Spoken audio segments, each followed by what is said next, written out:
heure et un peu plus à l'écoute de Movies, le seul et unique podcast qui balaye l'actualité ciné en salle. Enfin, le seul sur la ville de Mérignac.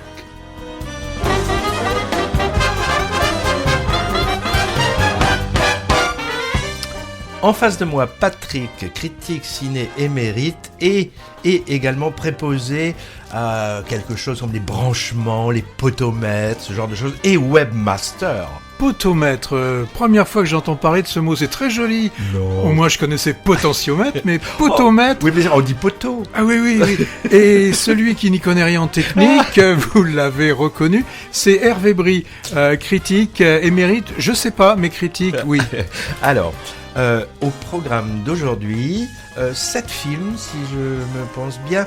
Et qu'est-ce que tu as dans ta musette, toi ?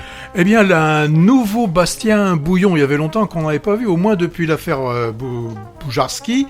Et ben, on s'en plaindra pas de retrouver notre bouillon national dans À pied d'œuvre. Et ensuite, le bijou de ce début d'année, le retour du projectionniste. Enfin, si je vous dis un oursin qui fait les poches, ça vous dit rien. Le titre du film, c'est Urchin. Ouais, c'est vrai que ça, c'est crypté, hein. Je sais pas ce que c'est, ça. De mon côté, de l'action américaine, avec un thriller futuriste monté en screen life, figure-toi. J'expliquerai ce que c'est tout à l'heure. Et t'as compris ? Oui, où un accusé doit prouver son innocence face à une juge un peu spéciale. C'est reconnu coupable. Promis le ciel, le difficile mais lumineux parcours de 4 femmes ivoiriennes qui se sont choisies comme famille dans la Tunisie contemporaine qui leur est hostile. Le gâteau du président, Irak, années 90, l'odyssée d'une petite fille à la recherche des ingrédients pour confectionner un gâteau en l'honneur de l'anniversaire de Saddam Hussein. Et enfin, dans l'Espagne contemporaine, les interrogations d'une famille autour de la vocation religieuse annoncée de la jeune aînée. C'est le sujet abordé dans Les Dimanches.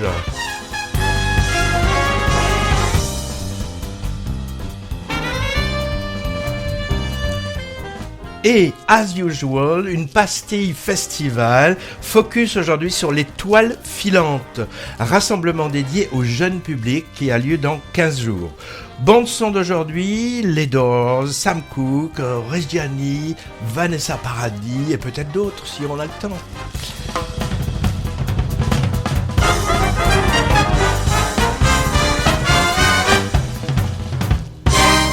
Qui ouvre le bal ?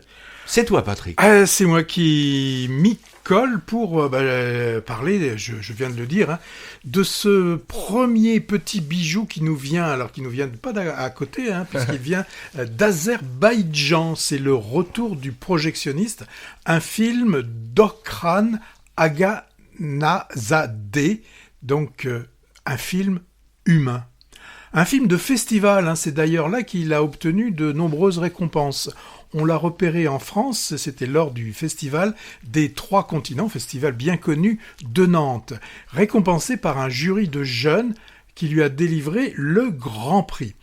Alors que Orkan Aghanazadeh, hein, excusez-moi, je dirais Orkan, ce sera plus simple après, il travaillait sur un film de fin d'études, et il effectuait des repérages, il se retrouve bloqué en plein hiver dans la neige. Bon, faut dire que dans le Caucase, quand c'est l'hiver, hein, et donc impossibilité de bouger. Hein.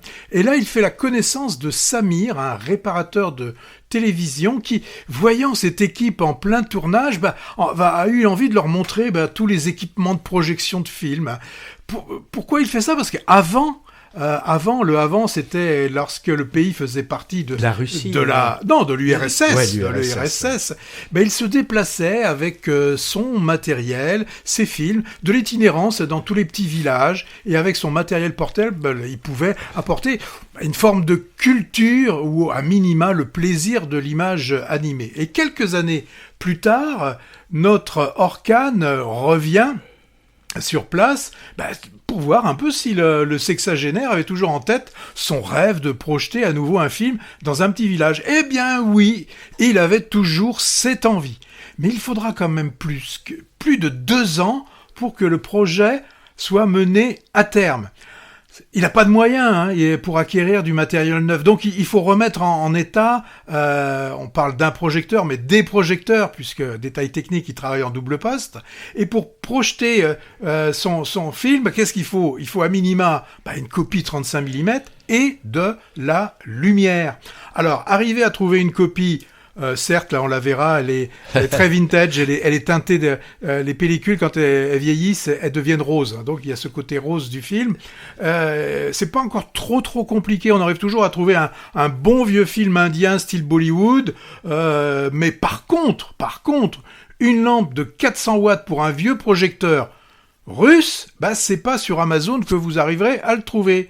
Et puis quand on cherche sur Google, il faut être capable de jouer avec tous les alphabets parce que c'est du cyrillique. Il faut avoir du réseau aussi. Il faut avoir du réseau.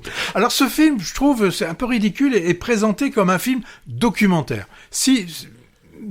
Au vrai sens du terme, c'est un peu vrai puisque on filme une histoire vraie, mais on y ajoute beaucoup de fiction. Pour moi, c'est un film de fiction, un film d'une délicatesse dans la mise en scène, une délicatesse dans cette photographie, avec un superbe scope qui s'est embrassé et magnifié, et tous ces paysages sous la neige.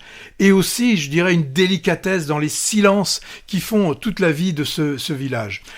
À cela va s'ajouter, et c'est ça aussi la grande richesse de ce film, c'est cette relation qui va se tisser avec Ayaz, adolescent, un jeune qui est passionné d'animation, lui sous forme numérique, il n'utilise plus de pellicule, mais il bricole, il invente, il répare, et il va créer auprès de Samid qui se retrouve si heureux de pouvoir transmettre tout ce qu'il sait. Une très belle relation, sans jamais sombrer dans un quelconque sentimentaliste, va nous montrer, s'il en était besoin, que, en fait, la cinéphilie, ou plus prosaïquement, l'amour des films, est une affaire de transmission, sans pour autant s'obliger à porter au pinacle ce que sont ou furent les classiques. Ce qui est intéressant aussi, il n'y a pas de nostalgie dans ce film. Alors, vous savez, côté exploitation...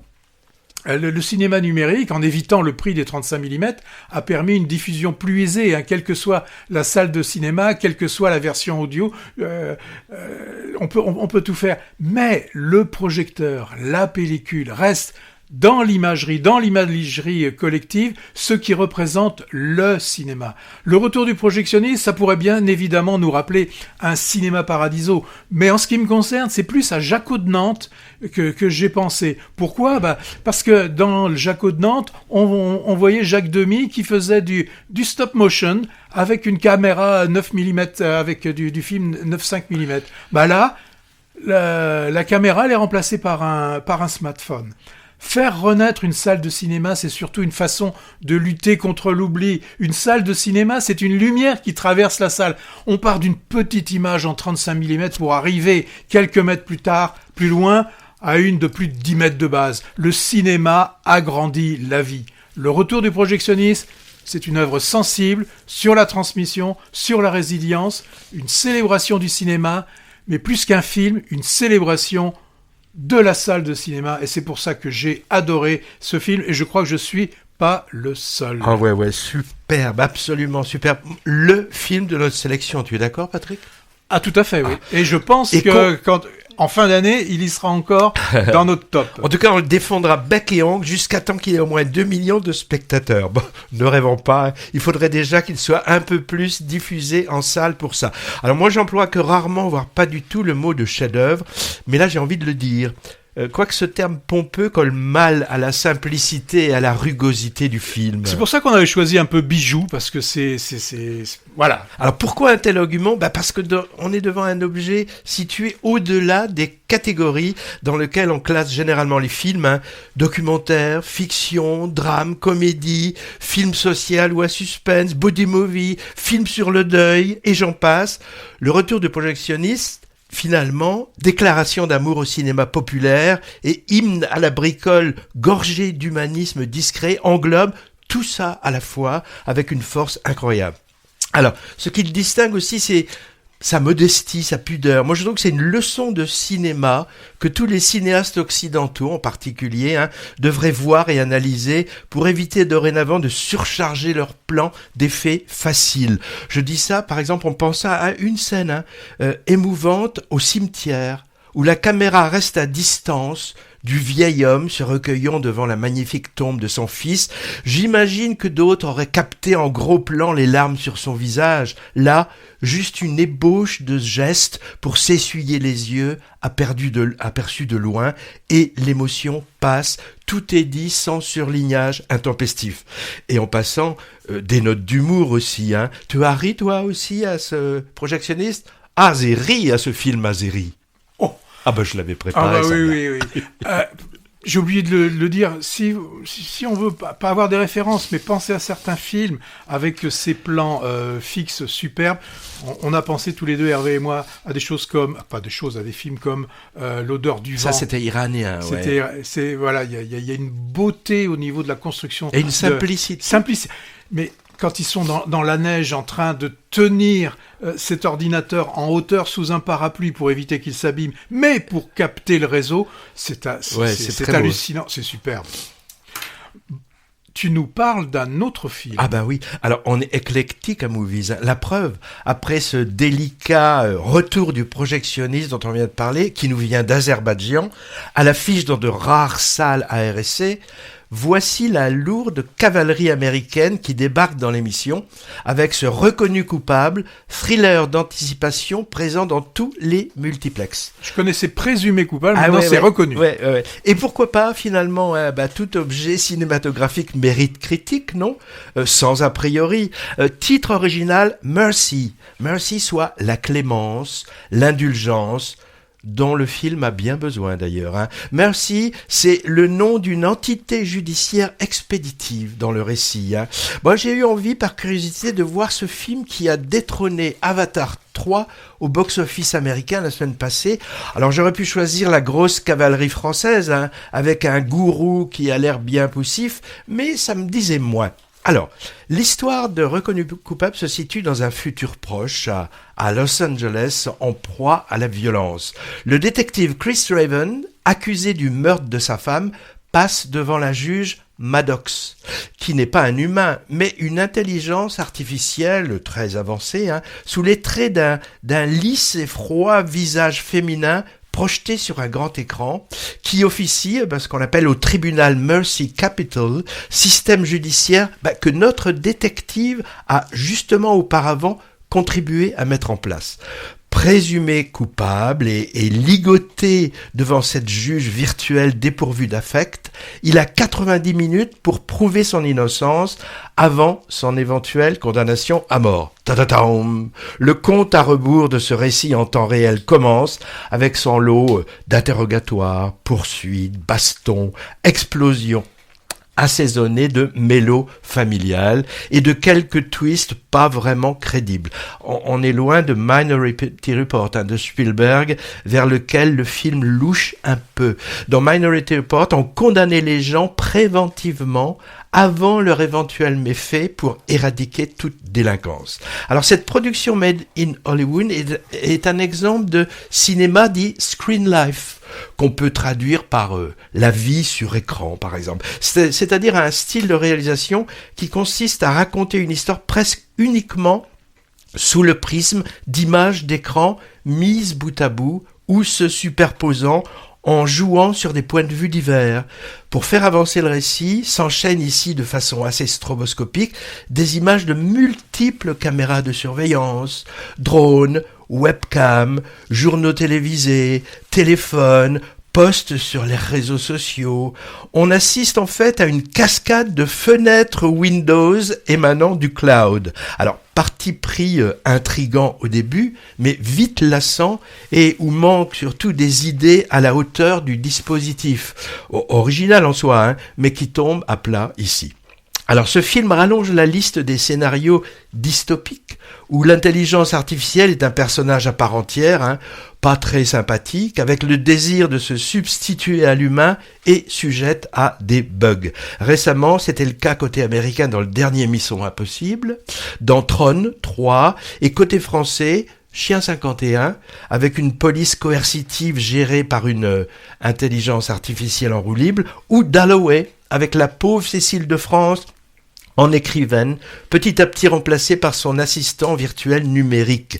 C'est devenu la tarte à la crème de scénaristes en mal de sujets qui puisent dans l'air du temps. Alors, principal point faible du film, à mon avis, en plus d'un scénario filandreux, son interprète principal. J'aime bien scénario filandreux. Oui, ça part en couille, quoi, mais c'est mieux de dire filandreux. Ah, c'est joli.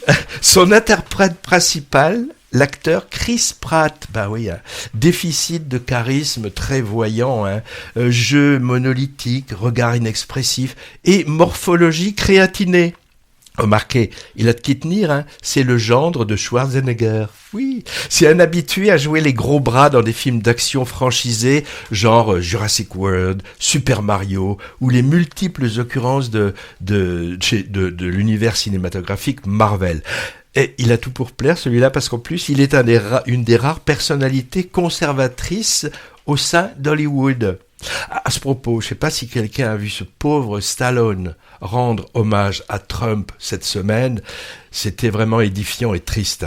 Moi, j'aurais bien vu à la place de ce Chris Pratt un comédien moins costaud, mais plus subtil, je sais pas moi, au hasard, Timothée Chalamet ou Bastien Bouillon, mais ils étaient pris. Alors, à la réalisation, un certain Timur Bekmambetov, originaire du Kazakhstan, du temps où ce pays faisait partie de l'URSS.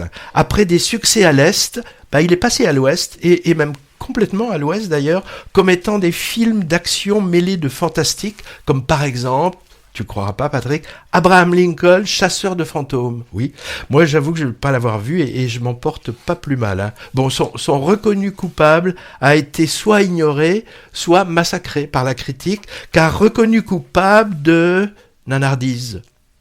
Aux États-Unis comme en France, et parfois présenté comme le futur navet de 2026, ce qui est bien méchant, parce que je pense qu'on aura pire. Mais ça ne dissuade pas forcément les gens d'y aller, parce qu'il a un certain succès. Oui, si maintenant le public suivait l'avis des critiques, ça se saurait quand même. Moi, je trouve qu'il faut voir des navets américains de temps en temps, comme comparatif. Et en VO, ça fait au moins progresser en anglais. Mais on peut choisir aussi de progresser en langue azérie en allant voir le retour du projectionniste.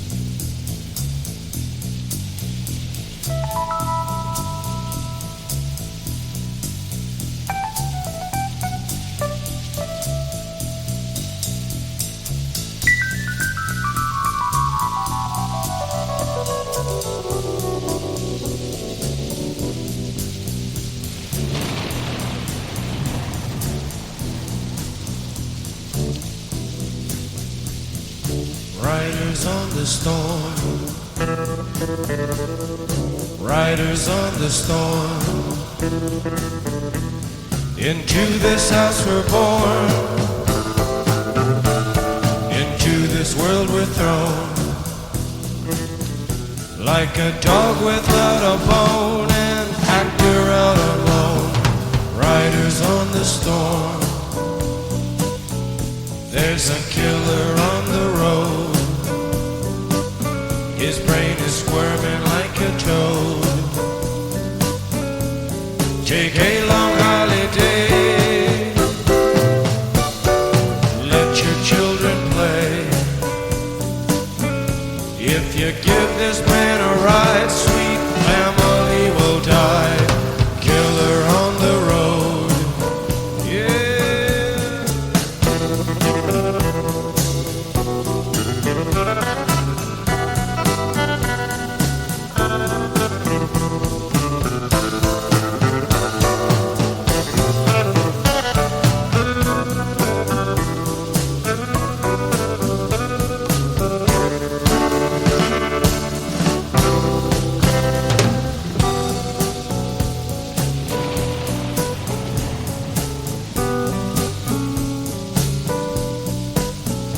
Girl, you gotta love your man.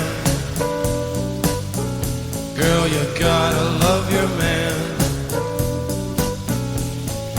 Take him by the hand. Make him understand. The world on you depends. Our life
Riders on the Storm, classique des Doors, entendu entre autres dans le documentaire When You're Strange, s'appelait, qui leur est consacré, sorti en décembre dernier à l'occasion du 60e anniversaire de la création du groupe, mais seulement pour quelques jours. Dommage, parce que c'était passionnant et évidemment surtout axé sur la personnalité de Jim Morrison.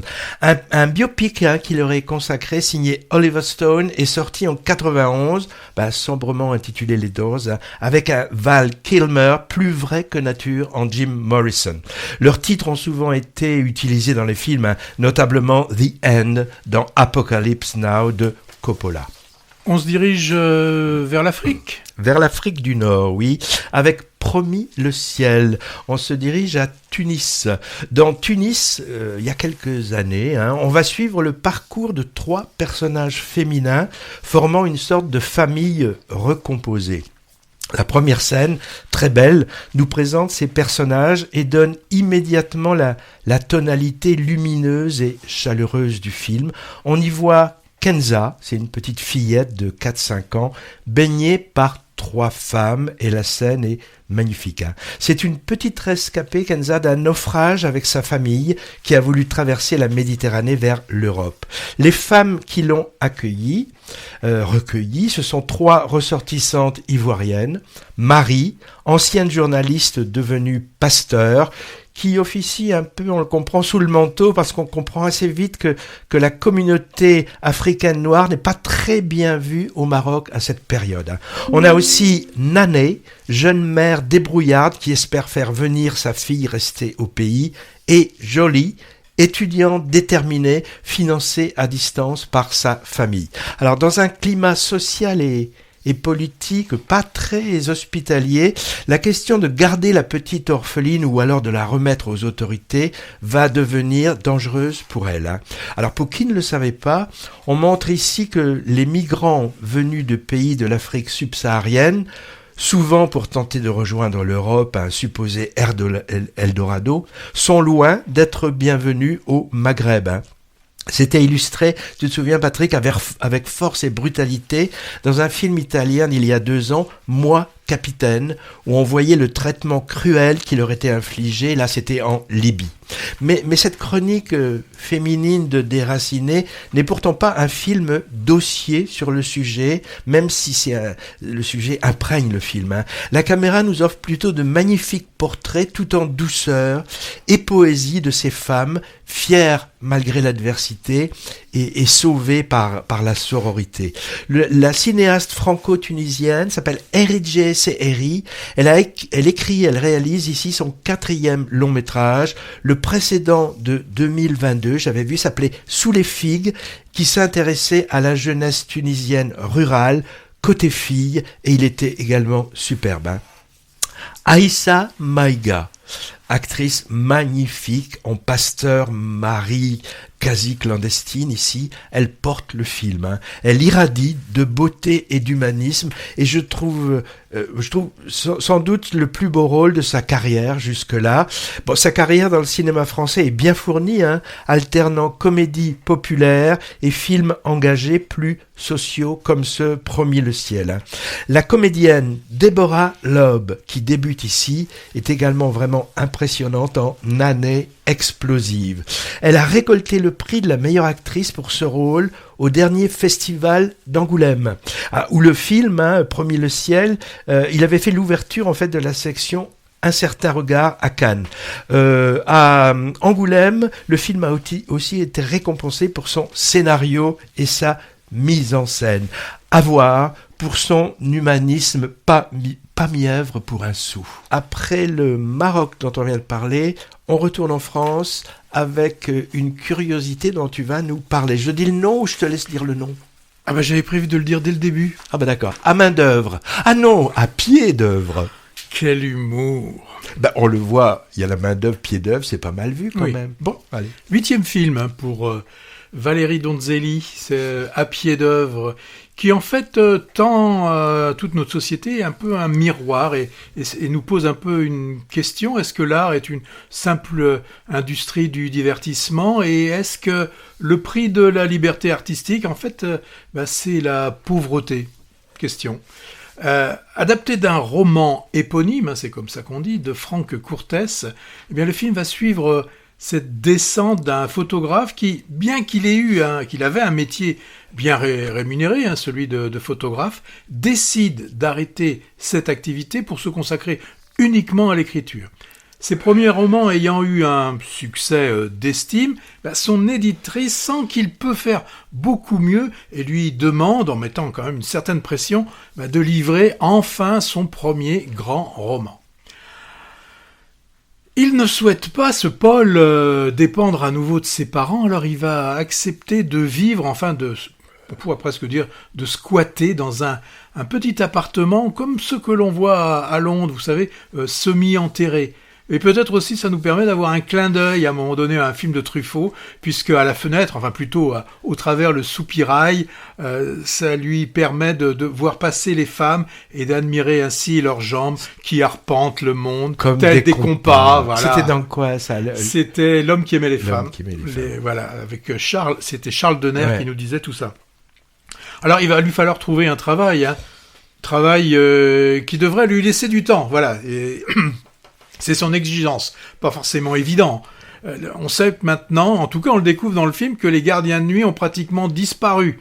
Il reste plus qu'une sorte de travail à la tâche, un travail ubérisé, alors qui, d'un côté, vous fait votre propre patron, mais aussi vous réduit quand même quelque part à une forme d'esclavage, sachant que pour accéder à des missions, en tant qu'auto-entrepreneur, il faut être compétitif, quitte à un moment donné à brader ses prestations. Alors, dans ce monde du travail, là, ubérisé, comme je l'ai dit, Paul va connaître le déclassement. Ne pas gagner beaucoup d'argent, c'est très mal vu, et surtout, patriarcat oblige, encore plus lorsqu'il s'agit d'un homme.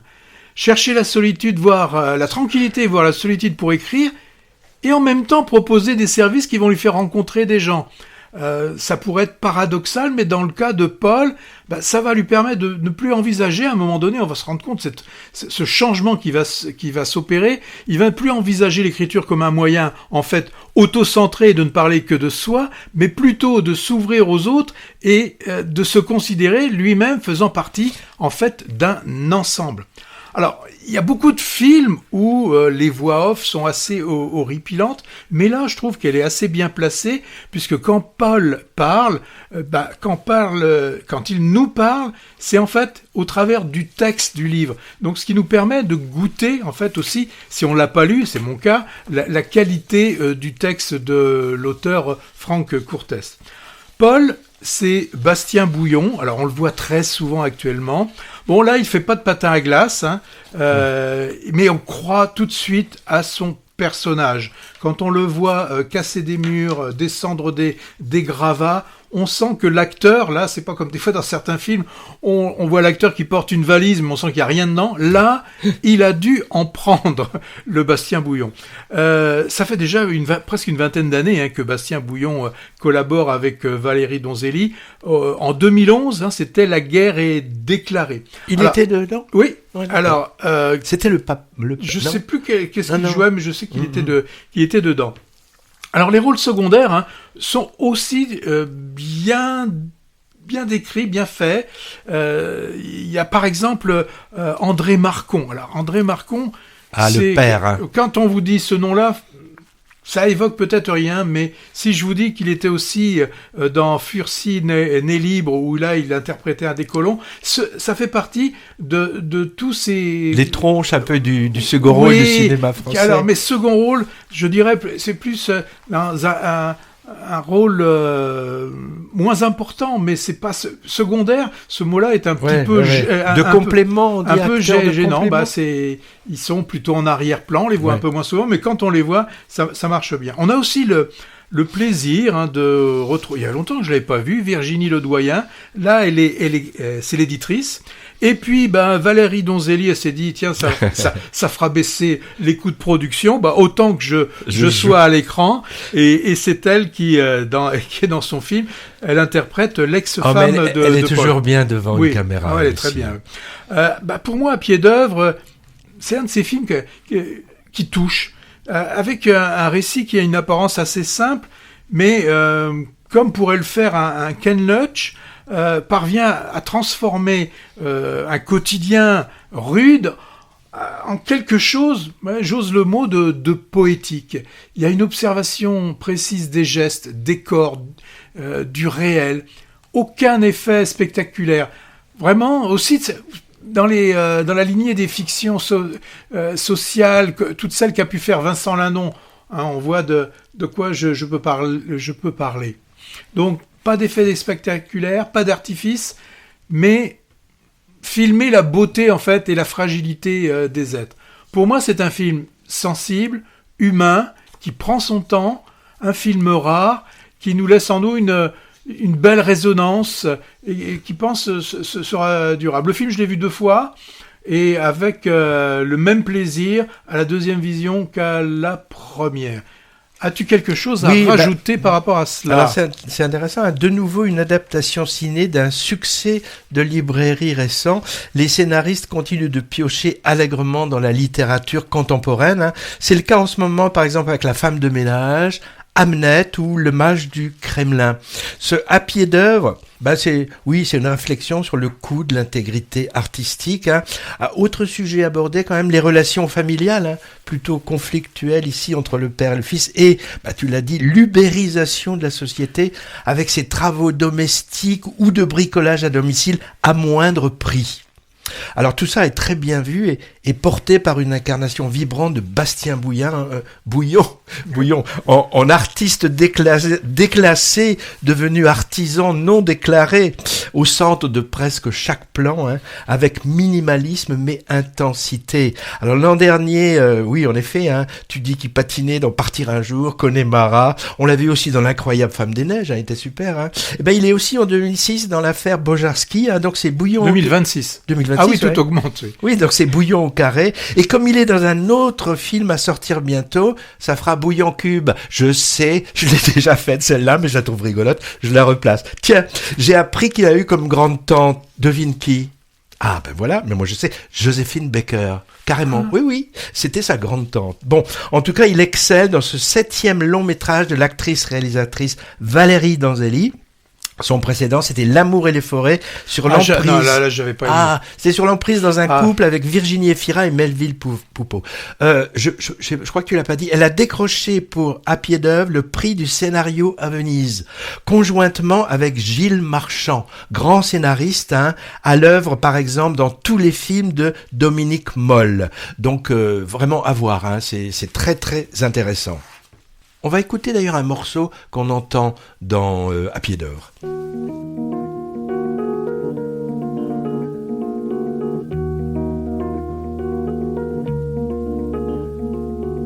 Ce qui me plaît dans ce duo, c'est que tu fais la voix du haut. C'est toi qui sais, c'est toi qui dis, c'est toi qui penses et moi je suis. Mais les grands soirs, lorsque tu pleures, quand tu as peur, dans ta chaloupe, c'est moi qui parle pendant des heures. Nous sommes en somme un vieux couple. Je ne sais plus où je t'ai connu, c'est à l'école ou au Guignol. Je me rappelle cet ingénu qui avait perdu la boussole. Depuis je t'empêche de boire, sauf les grands soirs, dans ta chaloupe, quand tu me chantes tes déboires. Nous sommes en somme un vieux couple. Avec ta tête d'Espagnol qui n'a pas appris à nager, avec ma gueule à rester seul derrière des demi-panachés. Quand les grands soirs dans ta chaloupe, nous parlons de tes états d'âme et que tu dis femme, mes femmes, nous sommes en somme un vieux couple. Le 16 août 1960, j'ai marié cette dame charmante. 5 jours après, j'étais parti et tu me bordes dans mon lit. Alors a commencé la nuit, alors a commencé la nuit dont on se croyait les étoiles, mais on n'était que les cigales. On s'est battu, on s'est perdu, tu as souvent refait ta vie, et le plus beau, tu m'as trahi, mais tu ne m'en as pas voulu. Et les grands soirs dans ta chaloupe, tu connais bien mes habitudes, je connais bien ta solitude. Nous sommes en somme un vieux couple. Mon ami, mon copain, mon frère, ma vieille chance, ma galère, mon enfant, mon Judas, mon juge, ma rassurance, mon refuge, mon frère, mon faux monnayeur, mon ami, mon valet de cœur. Je ne voudrais pas que tu meurs, je ne voudrais pas que tu meurs.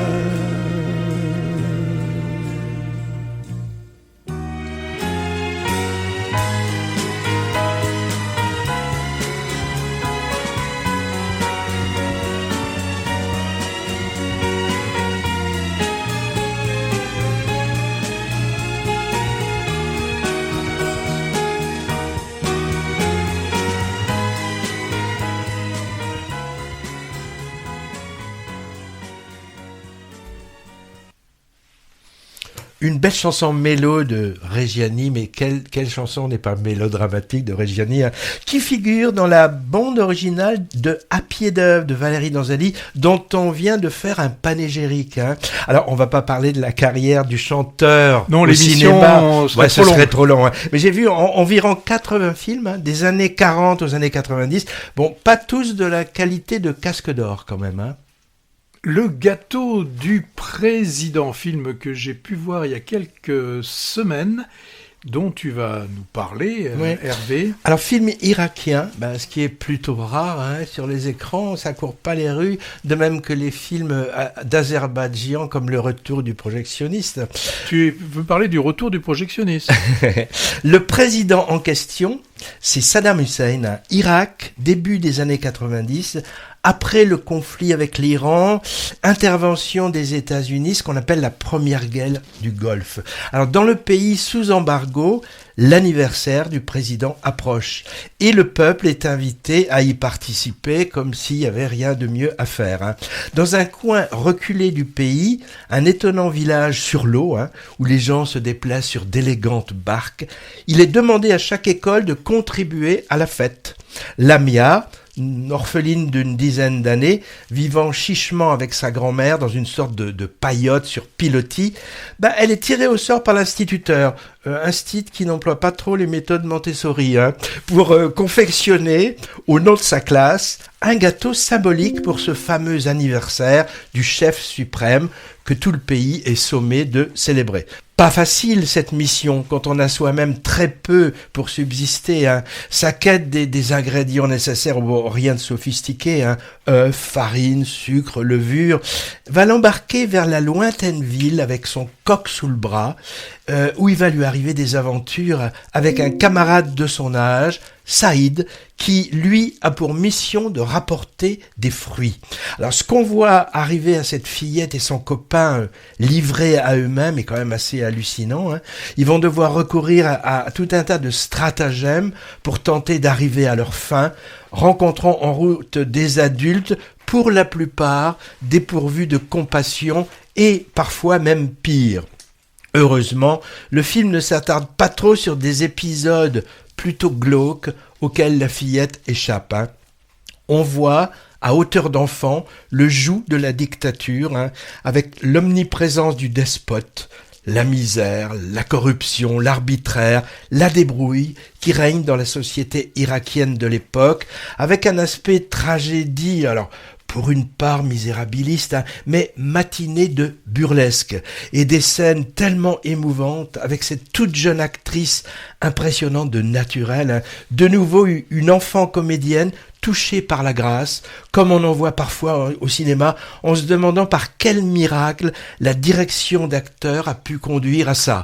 On se dit, y a peut-être pas de direction d'acteur, on la laisse faire cette petite. Hein. En tout cas, elle est merveilleuse. Hein. C'est le premier long métrage écrit et réalisé par l'Irakien Hassan Hadi.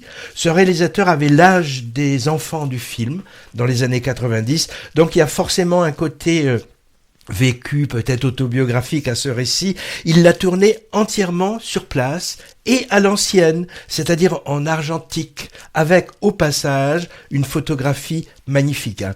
Il est présenté à la quinzaine des cinéastes à Cannes 2025. Il a obtenu non seulement le prix du public dans cette section, mais la Caméra d'Or, qui récompense le meilleur premier film, toute section du festival.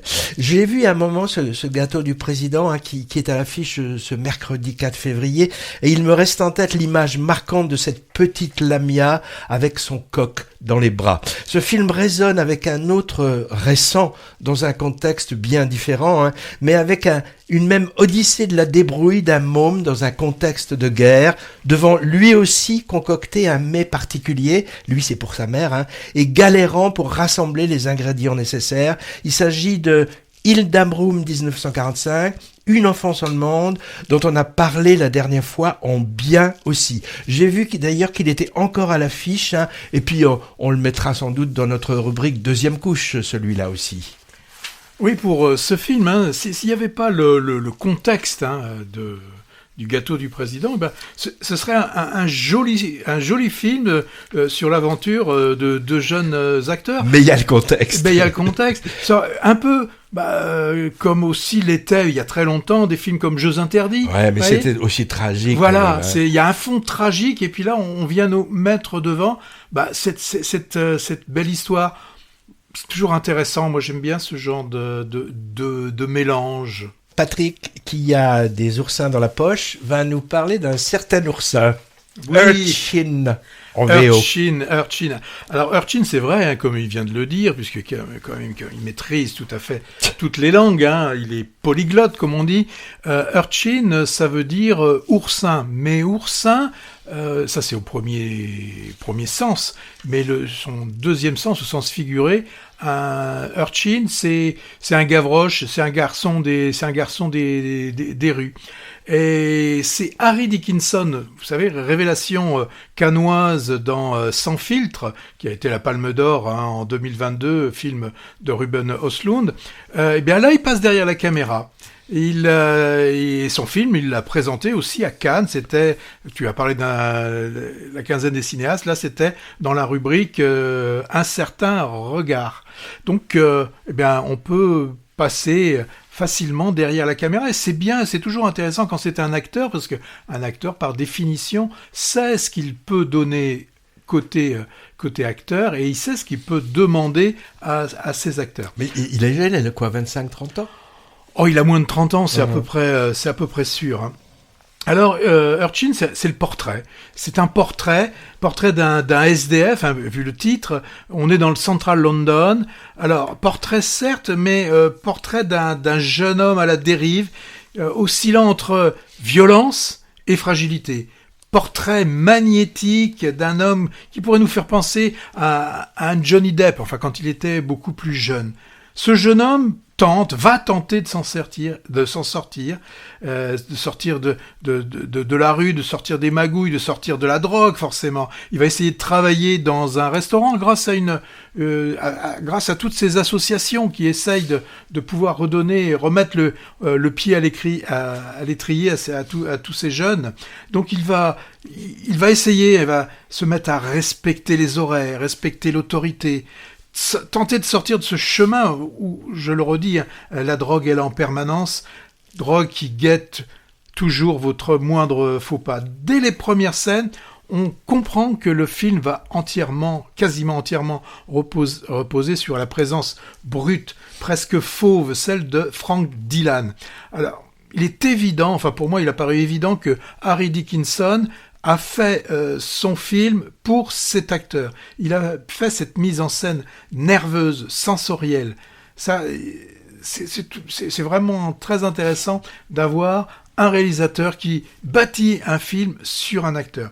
Alors, il y a des références, c'est un premier film, hein, donc il y a des références à d'autres réalisateurs. Forcément, quand on est dans une rue, dans une ruelle sombre, dans un quartier malfamé, sûr que des images comme Taxi Driver peuvent apparaître, même si pour Taxi Driver, c'est New York, et là, on est à Londres. Il le revendique, hein, Dickinson. Il dit que sa culture cinématographique, elle est peuplée de gens comme Miley, ou bien évidemment le vétéran Ken Loach, auquel on est obligé de penser en voyant ce film. Alors autour de Mike, les personnages secondaires existent, mais on les voit un peu comme des satellites qui tournent autour de lui, soleil un peu brûlant, soleil défoncé, incapable de fixer son attention sur qui que ce soit, même lorsque par moment, il y a quand même, enfin pas par moment, il y a une relation d'amour qui s'offre à lui, et il va la rater, cette histoire. Dickinson s'est déjà cadré, il sait filmer. Il y a, c'est esthétique sans sombrer dans l'esthétisant. Et il y a une bande son qui colle à l'image. Une bande son, c'est le cas de le dire, électrique. Elle colle vraiment. Je pense qu'il faudrait que tu vois le film. Ça t'intéressera forcément. Alors Mike, c'est pas une victime. C'est pas un pauvre héros à condamner. En fait, il est montré dans toute la complexité, dans les impasses, tous les élans, toutes les contradictions que peut avoir, mais que tout le monde pourrait avoir et que tout le monde pourrait... on ne sait jamais, on espère que non, mais la vie peut vous faire passer du trottoir et d'aller dans le caniveau. Il y a des moments quand même pour alléger tout ça, des moments d'humour, des moments de légèreté qui nous empêchent de tomber dans un mélodrame misérabiliste, même si le film n'est quand même pas d'un grand optimiste. Pour moi, pour un premier long métrage, il y a quelques petits défauts, mais qui arrive à faire un premier film parfait, ou presque parfait. Mais il est sûr que là, on a trouvé avec Harry Dickinson un cinéaste, ça c'est sûr.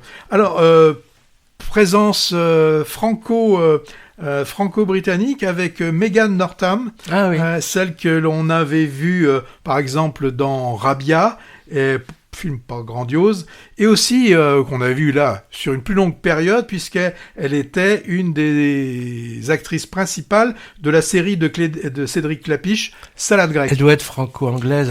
Oui, parce que là, il y a une maîtrise de la langue. Là, on voit bien que c'est une langue qu'elle parle couramment. Le film, donc, c'est Urchin, Oursin, film de Harry Dickinson, et qui sortira bientôt, qui sortira le 11 février 2026. Ouais, moi j'ai vu la présentation, la bande-annonce hier. Il a vu que la bande-annonce, mais il va nous parler du film. Oui, ça fait, pour te dire que ça fait envie et que peut-être pour une fois, je me fierai à ton avis prescriptif et j'irai le voir.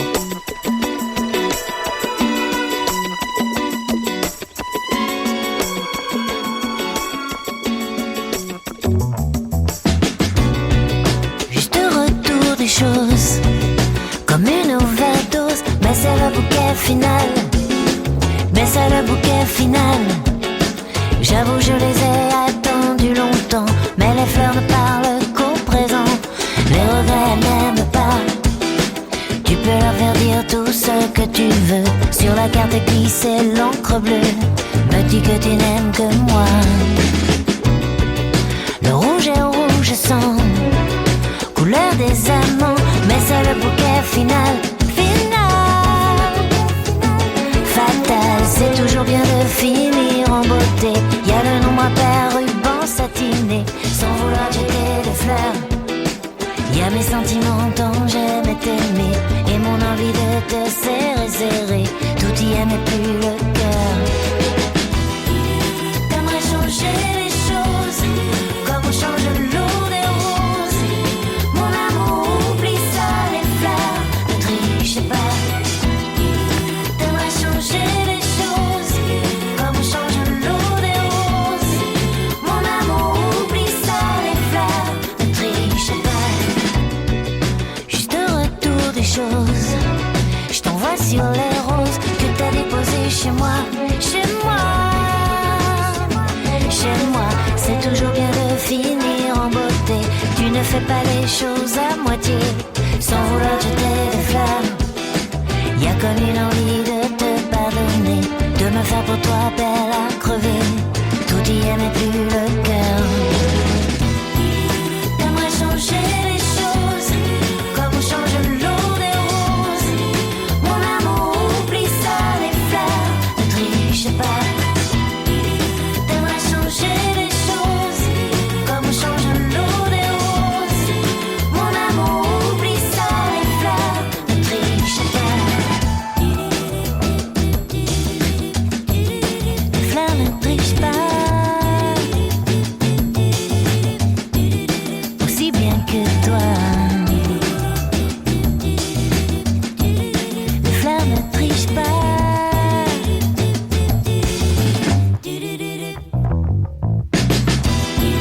T'aimerais changer les choses, comme on change l'eau des roses. Mon amour, oublie ça, les fleurs ne trichent pas. J'aimerais changer les choses, pas changer l'eau des roses. Mon amour, oublie ça, les fleurs ne trichent pas. Juste retour des choses, comme une overdose. Mais c'est le bouquet final. Mais c'est le bouquet final. Vanessa Paradis, Eh mais oui. que vient-elle le faire? Moi, je sais. Ah ben, elle apparaît de temps en temps sur le grand écran, hein. En général dans des comédies. Moi, j'ai un bon souvenir de L'Arnaqueur avec Romain Duris. Oui, très bon film. Dernièrement vu dans T'as pas changé de Jérôme Commandeur aux côtés de la fille. Enfin, quand je dis vu, moi je l'ai pas vu parce que ça me faisait guère envie en fait, hein.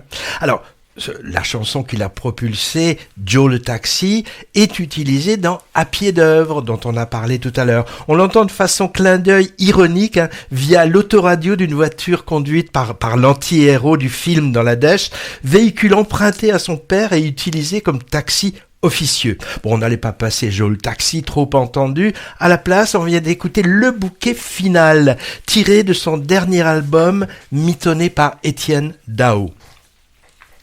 L'intérêt des festivals, c'est de voir en avant-première un grand nombre de films. Et en début novembre, on a eu la chance, Hervé et moi, et il y avait Céline aussi qui était avec nous, de voir ce film espagnol dont Hervé va nous parler. Et je suis à peu près sûr qu'il a bien aimé. En tout cas, moi, j'avais aimé. Non, je vais le démonter. Non, je rigole. Les dimanches, Los Domingos en VO, car en effet, long métrage qui nous vient d'Espagne. Beaucoup de bonnes choses nous arrivent de l'autre côté des Pyrénées depuis un certain temps, hein. Dernièrement, Sirat, Los Tigres, Cervantes avant Don Quichotte. Je cite ça pour faire plaisir à notre ex-recrue Céline, hein, qui l'avait adoré. Une famille bourgeoise à Bilbao aujourd'hui. Le père, 3 filles, pas de maman, décédée depuis un moment, une grand-mère, une tante et son mari, famille soudée apparemment. Bon, on sent bien qu'il y a des tensions, hein, ne serait-ce que des tensions financières, mais beaucoup d'amour, hein. L'aînée, Ainara, 17 ans, est brillante élève dans une école catholique et toute la famille a l'air d'être passée par là, pas forcément pour des raisons religieuses d'ailleurs, hein. La tante, entre autres, se disant farouchement athée, on va là parce que c'est une tradition familiale et qu'on y pourvoit une bonne éducation. La jeune fille, une ado comme les autres, hein, de son entourage, hein, c'est-à-dire adepte de blagues salaces, ne rechignant pas à l'alcool et même attirée par les garçons, et qui prend un grand plaisir à participer à la chorale de l'établissement, va faire une annonce étonnante. Elle souhaite participer à une période d'intégration dans un couvent attenant à son lycée, afin d'embrasser peut-être la vie religieuse. Devenir nonne, quoi. Voilà tout le monde bien pris au dépourvu par cette nouvelle qui va créer des troubles et des discussions dans la sphère familiale avec une bataille d'influence au sujet de la décision d'Ainara. Voilà le point de départ, hein, et j'ai trouvé ça vraiment passionnant de voir les interrogations de cette jeune fille et les relations plus ou moins conflictuelles avec son entourage. Je pense à une scène en particulier j'ai trouvé que c'était vraiment un grand moment de cinéma avec le mari de sa tante. Et à un moment, il y a une scène entre les deux qui est superbe, hein. Film troublant quand même sur la foi religieuse d'une adolescente. et sur le parcours d'une famille autour de sa vocation annoncée. C'est assez peu commun comme sujet, hein, et assez courageux d'en faire un film, hein, à notre époque de plus en plus athée. Moi, je le déplore nullement, hein, je constate seulement, hein, d'autant plus que j'ai trouvé que la réalisatrice observait, montrait, mais ne prenait pas parti finalement, évitant une position jugementale sur l'un ou sur l'autre. Elle interroge le spectateur, en fait, de la même matière que la famille s'interroge et cherche des explications. Une œuvre feutrée, intimiste, mais avec une certaine violence sous-jacente quand même, hein, à laquelle moi j'ai trouvé beaucoup de grâce. Sentiment en partie dû à la forte présence de la jeune actrice principale, hein. Elle s'appelle Bianca Soroa, au visage botticellien, et dont c'est la première apparition au cinéma. Elle est formidable. Alors, croyant ou non, on ressort assez bousculé de ce 3e long métrage de la réalisatrice qui s'appelle Alda Ruiz de Azúa. Ces 2 premiers ne sont pas sortis en France. J'ai vu qu'elle est également aux commandes d'une série qui s'appelle Querer, diffusée sur Arte. Patrick, bah oui, moi c'est quand même, si je peux rajouter quelque chose, hein. Si ça peut inciter de putatifs spectateurs ou spectatrices à aller voir ce beau film atypique, j'indique qu'il a obtenu la Conche d'Or, c'est-à-dire sacré meilleur film, au dernier festival de San Sebastián. Et il récolte 13 nominations au prochain Goya 2026, équivalent espagnol des Césars. Et il sort le 11 février. Une remarque quand même, en 2018, La prière de Cédric Kahn, avec Anthony Bajon hésitant à entrer au séminaire, abordait un sujet voisin, mais il était centré uniquement sur le jeune garçon, amoché et son famille, donc dans un contexte bien différent. Et bien différent aussi, car situé à une autre époque, mais qui interrogeait également la foi religieuse, le Thérèse d'Alain Cavalier, multi-césarisé en 1986. Et toi, ce dimanche, ils t'ont plu ce dimanche ? Oui, ils m'ont beaucoup plu. Une chose qui m'a beaucoup intéressé, c'est l'évolution du père. Puisque bon, en étant parent, on arrive un peu à comprendre, en tout cas on s'imagine comment on pourrait réagir dans une telle situation. Et là, au final, même si tout cela peut le mettre forcément mal à l'aise, ce qui va l'intéresser, et c'est ce que normalement tout parent essaye de faire, c'est que sa fille soit heureuse. Voilà, ça j'ai trouvé ça intéressant, puisqu'on voit le personnage évoluer pendant le film, et c'est vraiment assez beau.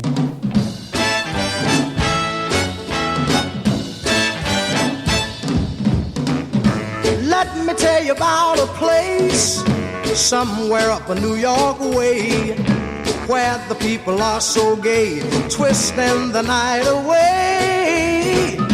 Here they have a lot of fun, putting trouble on the run.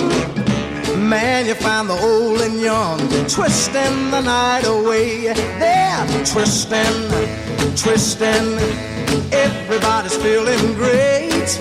They're twisting, twisting, they're twisting the night away. Here's a man in evening clothes, how he got here I don't know, but man, you ought to see him go, twisting the night away. He's dancing with the chick in slacks, she's moving up and back. Oh man, there ain't nothing like twisting the night away. They're twisting, twisting, everybody's feeling great. They're twisting, twisting, they're twisting the night. Let's twist a while.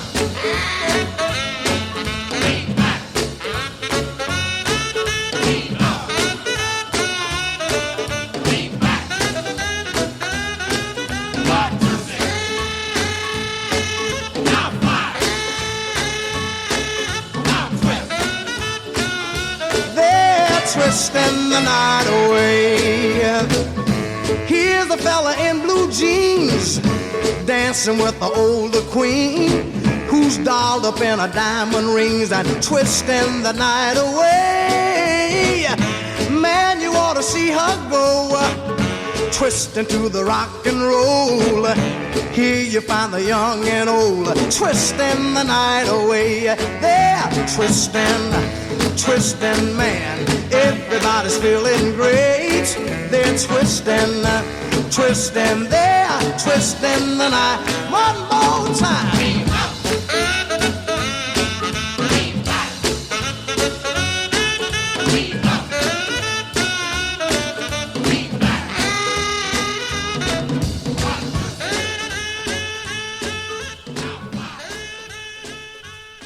Un classique de Sam Cooke du début des années 60, Twisting the Night Away, choisi car entendu sur la bande-annonce trépidante d'un festival de la région bordelaise, l'Étoile filante, dont je parlerai dans notre capsule festival à la fin.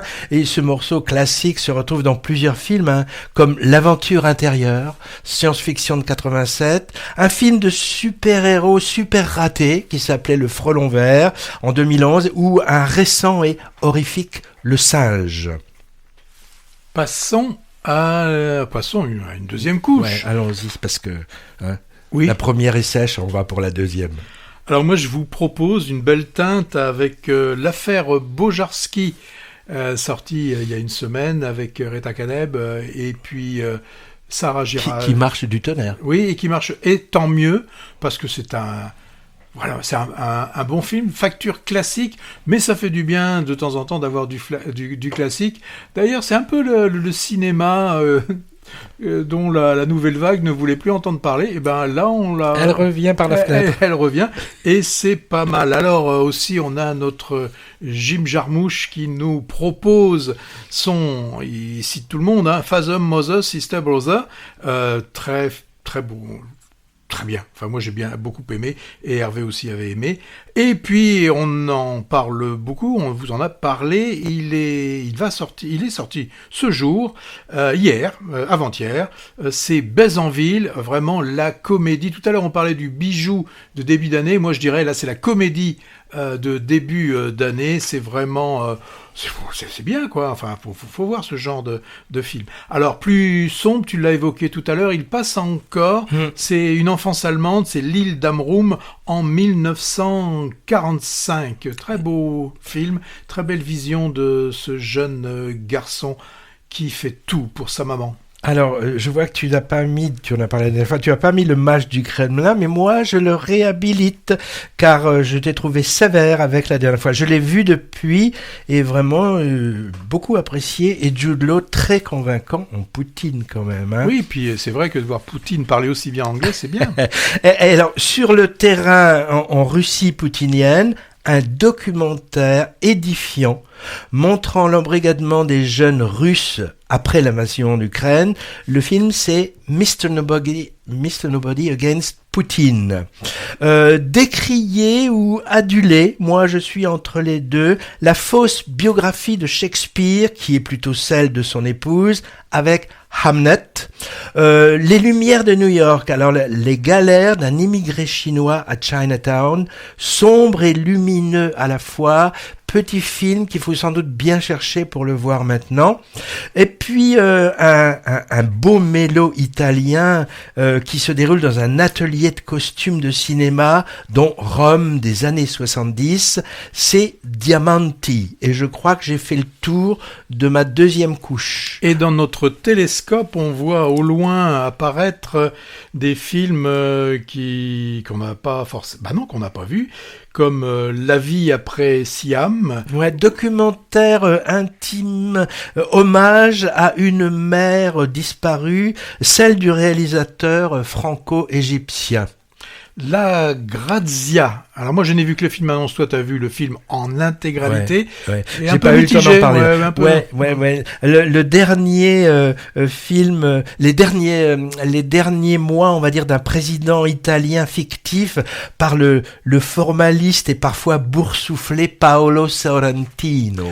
On ne vous en avait pas parlé parce qu'on n'avait pas beaucoup aimé, c'était Amour Apocalypse. Donc on l'a vu, mais bof. Ouais. C'est québécois, donc ça nous attire toujours a priori, mais il n'y a pas que des bonnes choses qui viennent du Québec. Les 20 premières minutes sont très nous donne envie d'aller plus loin, mais il est préférable de s'arrêter au bout de 20 minutes. Alors, bientôt à l'affiche, moi j'ai noté Biscuit le chien fantastique.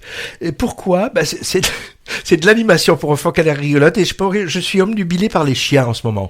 Donc voilà, c'est pour ça, Biscuit le chien fantastique. Alors, Hurlevent, j'ai vu la bande-annonce, ça m'a vraiment pas fait envie. Revisitation d'un classique littéraire. Ils ont oublié Léo, quoi. Oui, c'est peut-être les bas de romanesque éperdu, Léo de Hurlevent, en effet. Mais bon, ce que j'ai vu, c'était pas très appétissant, hein. Aucun autre choix. Par contre, ça, c'est un drame social coréen. Ah, c'est un titre. Je crois que tu me disais que t'avais pas d'autre choix. Si, on a le choix. C'est sur le chômage. C'est la seconde adaptation d'un bouquin américain. Et le premier avait été réalisé par Costa Gavras. Ça s'appelait Le Couperet. Donc c'est la même histoire. Et puis Soulèvement quand même, hein. Document sur les luttes écolo récentes en France et leur répression, qui nous montre 16 trajectoires de militants. C'est bon, on a tout. Gourou, on n'a toujours pas décidé d'aller le voir, hein. Bon, on ira peut-être.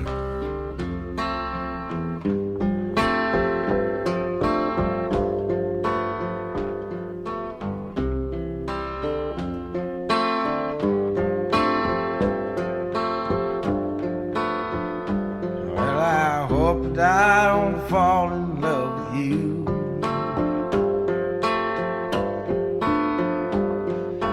Falling in love just makes me blue. Well, the music plays and you display your heart for me to see. I had a beer and now I hear you calling out for me.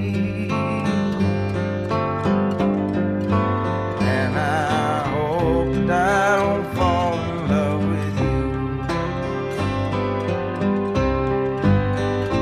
Well, the room is crowded, people everywhere, and I wonder, should I offer you a chair? Well, if you sit down with this old clown, take that frown and break it. Before the evening's gone away, I think that we can make it. And I hope that I don't fall in love with you. Now the night does funny things inside a man. These old tomcat feelings you don't understand. Well, I turn around to look at you, you light a cigarette. I wish I had the guts to bum one, but we've never met. And I hope that I don't fall in love with you. I can see that you are lonesome just like me.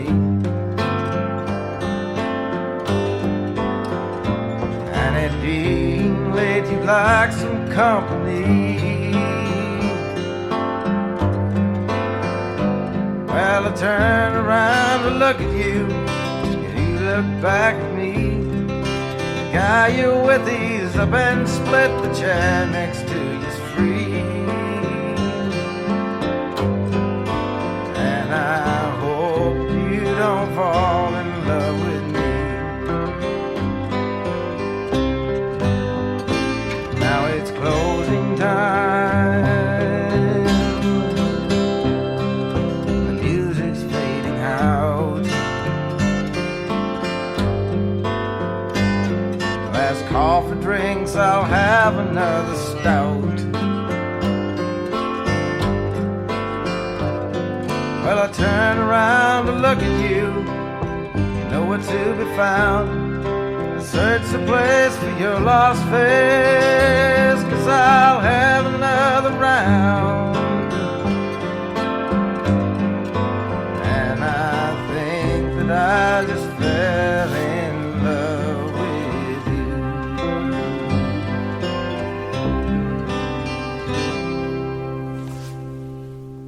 C'est étonnant, mais il n'a pas la voix de l'habituelle, c'est notre Tom Waits. Moi, j'ai pas reconnu, avec cette voix posée, calme. Elle n'est pas la voix comme ça. Alors pourquoi on vous le passe ? Eh bien, c'est pour faire un clin d'œil au film Mother, Father, Sister, Brother. Alors je sais pas si je l'ai redit dans le bon ordre, le dernier film de Jim Jarmusch, où il est dans le premier épisode. On perd indigne. Movies sans festival, ce serait pas Movies. Donc Hervé va nous causer dans le poste d'un prochain festival qui va se dérouler pas bien loin, puisque ça va être dans la belle ville de Pessac. Oui, mais pas tout de suite. D'abord, je rappelle le festival Cours-Clermont, du 30 janvier au 7 février, c'est-à-dire aujourd'hui, au moment où nous enregistrons, Patrick. Donc, je prends tout de suite après un jet privé pour m'y rendre, de la compagnie de transport Flixavion. Alors, se référer à l'émission précédente pour les détails sur ce rendez-vous annuel auvergnat incontournable pour les amateurs du format court-métrage du monde entier, avec des productions venant de 90 pays et pas loin de 400 séances en tout réparties dans 10 lieux de la ville de Clermont. En deuxième, je présente les 22e rencontres cinématographiques. La classe ouvrière, c'est pas du cinéma. Ça, c'est à Bordeaux. Rendez-vous ciné hautement politique, consacré cette année à la décolonisation. Une dizaine de films, essentiellement documentaires, dont celui de Raoul Peck sur Orwell, 2 + 2 = 5 en ouverture, plus des tables rondes sur les sujets abordés par les films. C'est pour l'essentiel à l'Utopia Bordeaux du 4 au 7 février. Enfin, en 3, information un peu anticipée sur un événement girondin qui a lieu dans 3 semaines, mais il faut s'y prendre un peu à l'avance pour réserver car c'est assez couru. Je parle de l'édition 2026 des Toiles filantes. Rendez-vous attendu des enfants spectateurs de 3 à 14 ans pendant les vacances de février, parce qu'il s'agit d'un festival de cinéma jeune public. Mais les plus grands sont bienvenus, ne serait-ce que pour accompagner leur progéniture et passer un bon moment avec eux. Dans son domaine, le plus grand est réputé en France, à ce qu'on m'a dit, festival jeune public. Thématique de cette année, ramène ta science, après celle sur le jeu l'an passé. Bien vu, car s'il y a un parent pauvre dans nos écoles et collèges, je trouve, c'est bien l'enseignement scientifique, en particulier les sciences expérimentales. Je pense pas que beaucoup d'enfants à l'entrée en 6e aient déjà posé les yeux sur un oculaire de microscope pour découvrir la beauté du petit, par exemple. Et les sorties nature-environnement où les manipulations sont bien rares dans leur cursus. Mais pas de cours de SVT et de physique-chimie ici, mais plutôt beaucoup de fun pour les sensibiliser à ces domaines, ce qui n'empêche pas le sérieux, avec de nombreux longs et courts-métrages, des ateliers ou animations en rapport avec les films projetés, et des invités, professionnels du cinéma, institutions scientifiques et médiateurs des sciences auprès des jeunes. Question programmation. Les indémodables pour ados, par exemple, genre Retour vers le futur, James et la pêche géante, ou aussi L'aventure intérieure, superbe histoire de miniaturisation d'une équipe de médecins dans le corps d'un homme pour explorer ses organes. Et plein de choses récentes ou en avant-première, dont pas mal de films d'animation destinés au public de maternelle, primaire, collège. Les centres aérés de la région bordelaise sont en général très preneurs de ces toiles filantes. Ce sont 56 séances de ciné en tout, réparties sur une semaine, du mardi 17 au dimanche 22 février, c'est-à-dire pendant les vacances, c'est fait exprès, au cinéma Jean Eustache de Pessac en Gironde. C'est un des temps forts annuels. Cinéma qu'on aime bien forcément, puisque Movies est un de leurs partenaires médias. Toutes les infos sur les films, les séances, les animations et les invités sur le site du festival, dont le lien est joint en bas de notre podcast en cliquant sur la fiche du festival. Des budgets de générique de fin, c'est pour vous annoncer donc la fin de l'émission qui a été présentée comme à l'accoutumée par Hervé Brie et Patrick Servel. On vous souhaite le meilleur, on vous souhaite de bons films, on vous souhaite de bons moments dans les salles et on vous dit à bientôt. Vous nous retrouvez bien évidemment sur tous les bons site de podcast et sur YouTube. Ouais, et comme il fait un peu froid en ce moment, on est bien au chaud dans les salles de cinéma et il y a vraiment beaucoup de choix avec de bons films. À bientôt.